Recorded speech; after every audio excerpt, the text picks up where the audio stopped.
బాగున్నారమ్మా? Chicken curry ready.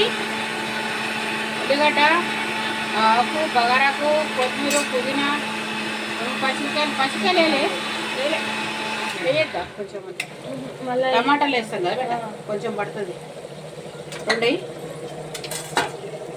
మెత్తగా సప్ప పడుతుంది, తీయగా అవుతుంది టమాటా. ఏం కాదు అద్దా టమాటా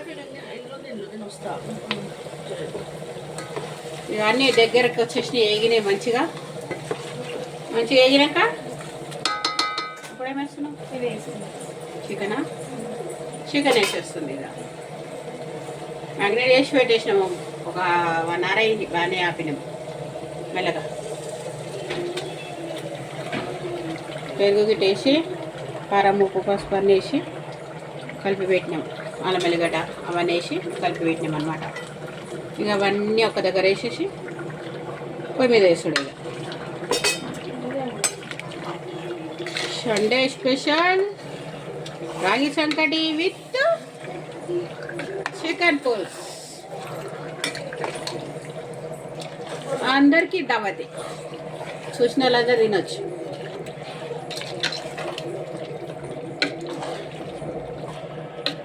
సరికేసిందా లేదా ఇంతకి? చేయాలి మన చెక్కు. తక్కువ బయట పడితే తక్కువనే చూస్తే తెలుసు. అదే అనిపిస్తుంది, కారం తక్కువ వేసినా కానీ మంచినే. జర్ర ఉడికినాక ఉమ్మ వెళ్తే తెలుస్తుంది, అప్పుడు వేద్దాం. వాళ్ళ మెత్తకి పొరడు పచ్చిరికాయలు అన్న మెంతం కూర ఏది అందులోనే పెట్టినా. ఆడ ఇంకో ప్లేట్ ఉండే కదా, వెయ్యరే పచ్చిరి పడుతుంది అనుకో. వద్దులే, వద్దా? సరే, మళ్ళీ పప్పకు కష్టం. ఇక పుదీనా, కొత్తిమీర. అయ్యో మంట.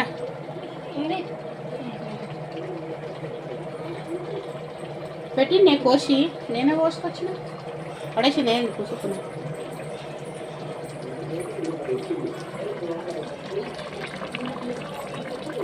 మనం కూడా జరంత తెడ్డీలా అన్నీ కలిపి పెట్టినా కానీ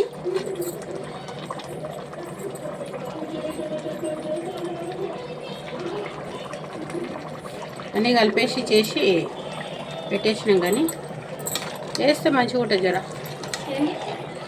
మెంతి కూర అక్కడ కలిపి పెట్టినా, కడిగి చేసి పెట్టినా అంటున్నా.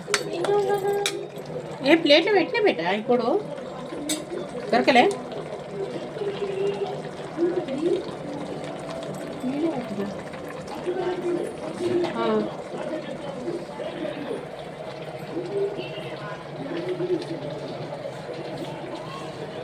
కొంచెం ఉండని. కొంచెం మెంతం కూర ఎందుకు వేస్తారంటే మనకు బలం కూడా సెట్ అవుతుంది, కూడా మంచిది అంటారు. కొత్తిమీర, పుదీనా అన్నీ కాకుండా మెంతం కూర వేయడము మాకు అలవాటు ఉంటుంది. జర అడుగుది ఇది కూర.